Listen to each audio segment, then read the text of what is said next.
Milo's magic words. In the heart of Elderberry Forest, under the shade of whispering willows and ancient oaks, there lived a tiny, inquisitive mouse named Milo. Milo was no ordinary mouse. He was a mouse on a mission to find the most delicious treats the forest had to offer. Yet Milo had much to learn about the magic that lay in words. Our story begins on a day washed with the golden hues of the sun, a perfect day for a delightful picnic. But before setting out, Milo needed to gather the finest foods the forest vendors had to offer. He trotted towards the bustling market, his tiny heart filled with excitement and his mouth watering in anticipation. The market was a feast for the senses, with stalls overflowing with the bounties of the forest. The scent of fresh berries, the sight of golden honey, and the sound of crunchy nuts were alluring. Milo's first stop was at the berry stall. He gazed at the reddest strawberries and the plumpest blueberries, his little paws itching to grab them. "I want those berries now," he demanded, his small voice lost in the market's din. The vendor, a shrewd old vole with a reputation for the best berries in the forest, scowled down at Milo. "Where are your manners, young mouse?" the vole chided. "We don't cater to rudeness here." And with that, Milo was briskly turned away, leaving him berryless and bewildered. Milo's ears drooped, but his desire for a perfect picnic urged him on. He approached the cheese stand, where a variety of cheeses were stacked high like a cheesy tower of Babel. The air was thick with the rich smell of cheddar, Gouda, and brie. "Give me the biggest piece of that cheddar," Milo squeaked, pointing at a piece that caught his fancy. The cheese vendor, a portly badger with a monocle, raised an eyebrow. "Indeed? And where are the magic words that open doors and hearts alike?" he asked, his tone edged with disappointment. Once again, Milo was denied his desire and shuffled away, his belly rumbling in protest. Feeling forlorn under the shade of a great oak tree, Milo pondered his plight. Why was it so hard to get what he wanted? It was then that a gentle voice drifted down from above. "Milo, my dear chap, have you not heard of the magic words that make the world a kinder place?" Looking up, Milo saw the wise old owl, perched on a branch with eyes that seemed to see right through him. "Magic words?" Milo echoed, curious. "Yes, indeed," the owl continued, fluffing his feathers. "Words like please and thank you have a power all their own.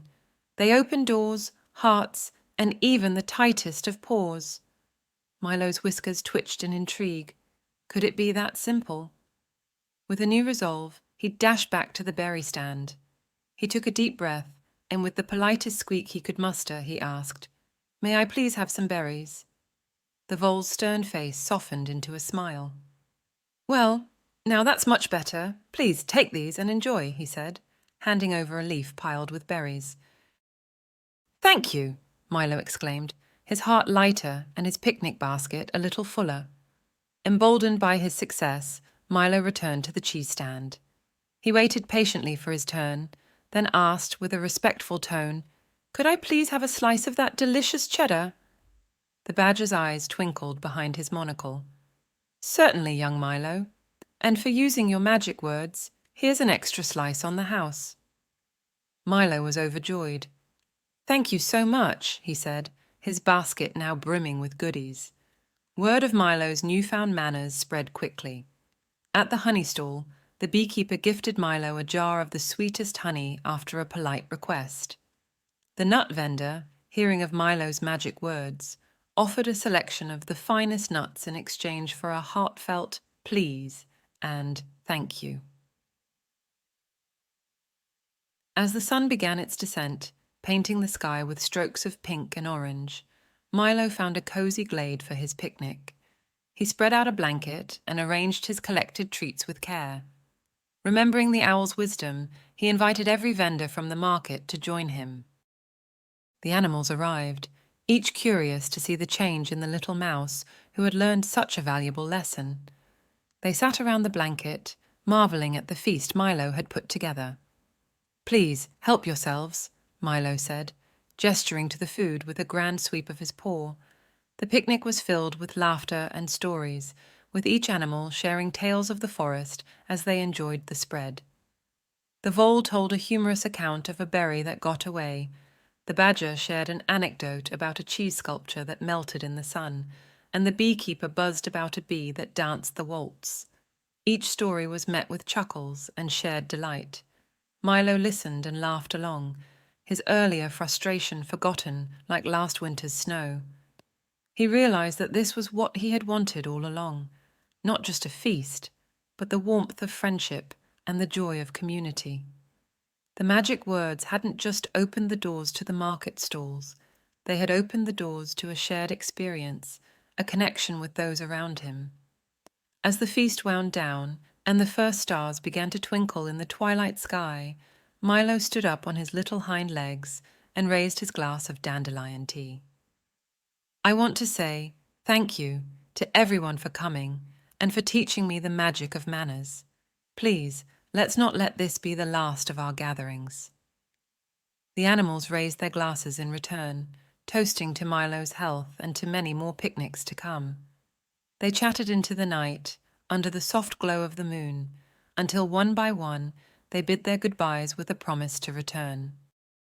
Milo cleaned up the picnic area, making sure not a crumb was left behind to harm the forest.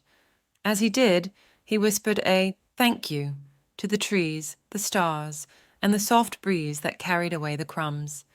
He felt a deep contentment in his heart, a sense of being at peace with himself and his place in the world. As Milo nestled into his bed that night, made of the softest leaves and the warmest down, he thought about the day's events. He'd started the day wanting to fill his belly, but in the end, he had filled his heart. The magic words, please and thank you, had indeed transformed his day in ways he could never have imagined.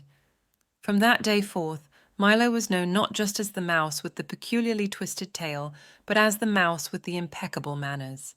His politeness was returned tenfold by all he met, and Elderberry Forest was all the better for it. And so, Milo's days were filled with magic.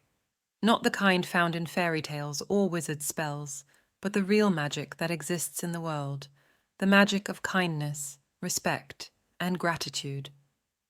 And every night, as Milo closed his eyes, he would whisper those magic words one last time, a smile on his lips as he drifted into dreams of tomorrow's adventures.